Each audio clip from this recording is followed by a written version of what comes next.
Hello there, it's your Hanish Whiskey Lore. It is Matchup Monday, and today I am doing a matchup of Maker's Mark products.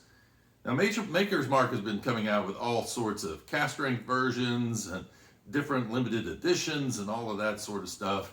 And here I am going for the tried and true, because I know some of you have probably not had Maker's Mark before, or you may be curious if you've had Maker's Mark, what the difference is with this 46. Now, there is a cast strength version of the 46 as well. I did not go for that. I am going with the one that is nicely proofed at 47% alcohol by volume.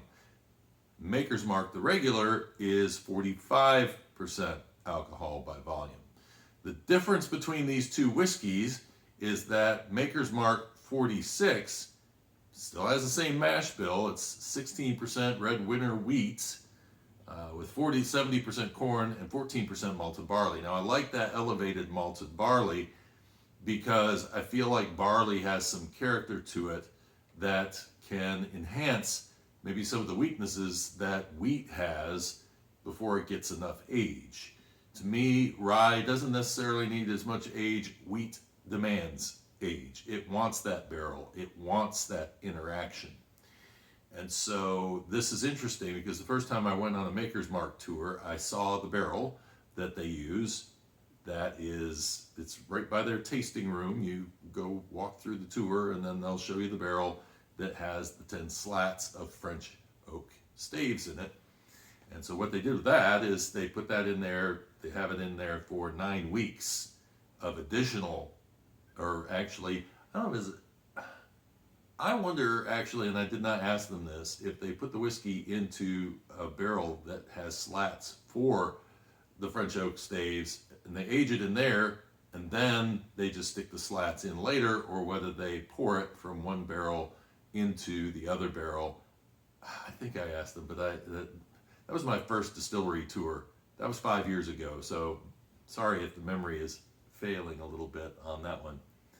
But this is aged for the extra 9 weeks in basically the building that is built into the hillside.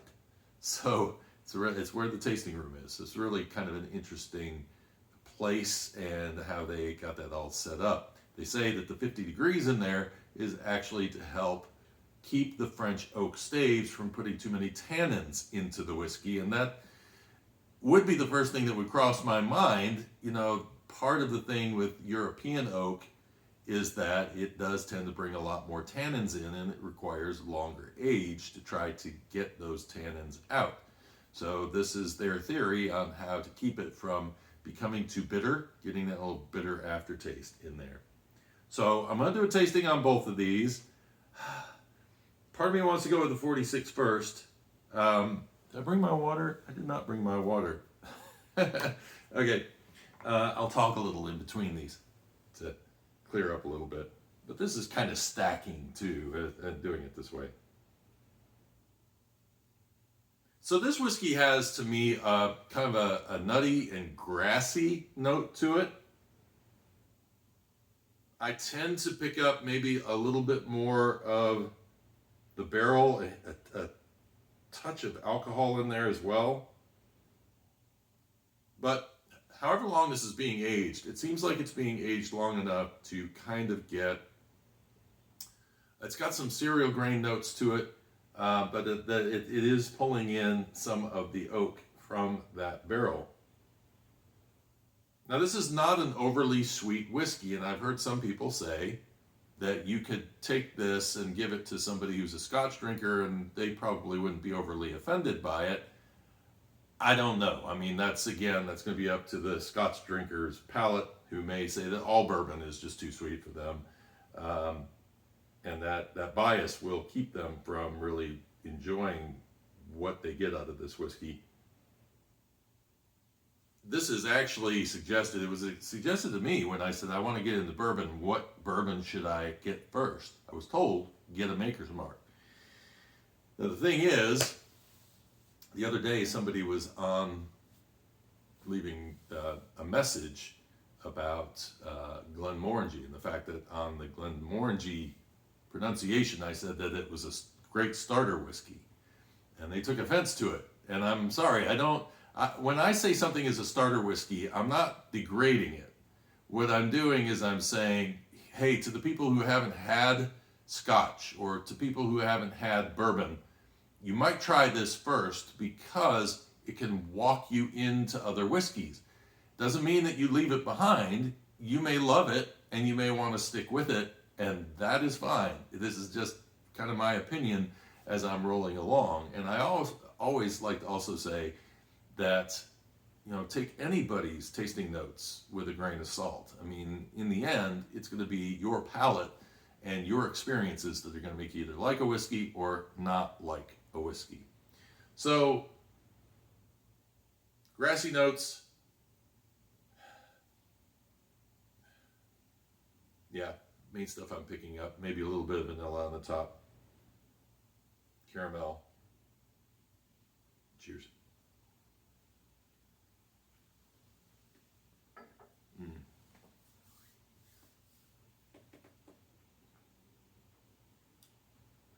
There's actually a lot of grain to that. Grain, caramel. Maybe a little apple note in there. A little tannin comes through, actually. Interesting. And then on the finish, there's a little cherry note that comes through. Just a hair. That grain, maybe a ginger note coming through on top of that.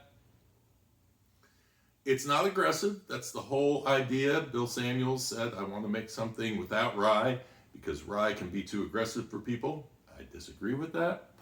That's my own personal opinion.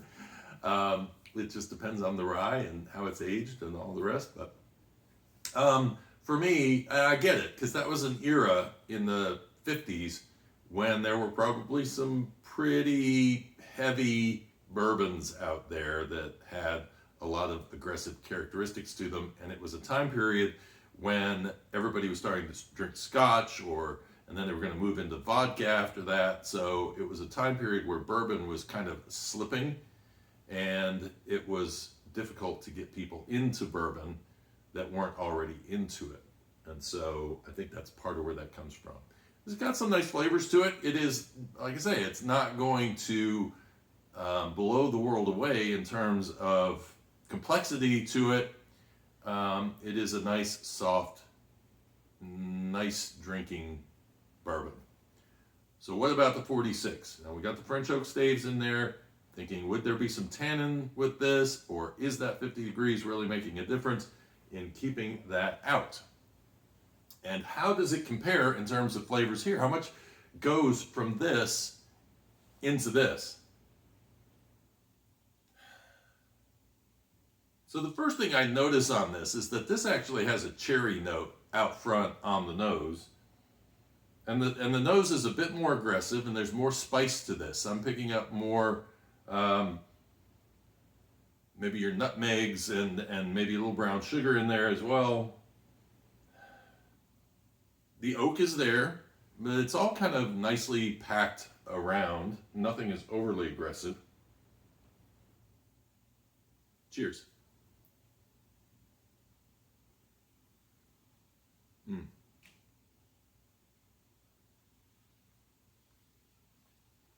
Right off the bat, it's got a nicer mouthfeel to it. It's a little heavier. So, I mean, not a lot of time to get that extra experience in there. You get the caramel, you get the oak. What comes in at the end that I love is this cheerwine note.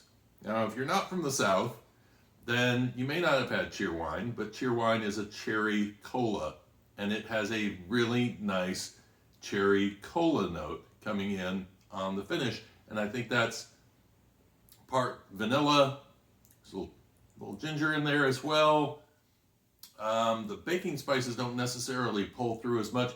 It's a little bit sweeter than the regular Maker's Mark is, but in a different kind of way. Ooh, there's an iced tea note coming in all of a sudden on that whiskey.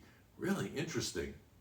So it does make a difference. The French oak staves do make a difference in this whiskey, and it's part of the reason why this is my third bottle of 46 and that is my second bottle of Maker's Mark, because to me this is more hitting my palate. And when I say sweeter, that may turn some people off who are like, I don't like sweet bourbons, but the sweetness is coming from somewhere else. It's not coming so much from the caramel and the vanilla, it's more coming in from that cherry note, kind of sweetening up and thickening up in the tasting experience. So for me, I am a 46 guy.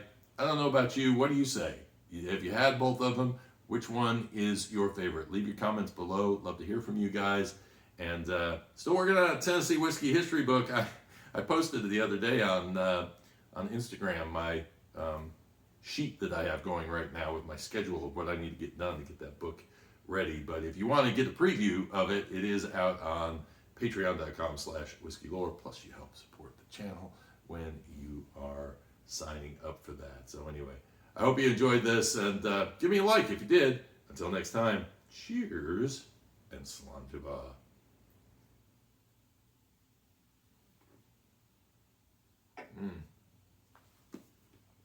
There are certain bourbons, and I think I need to try this with the cask strength, but I like this proof.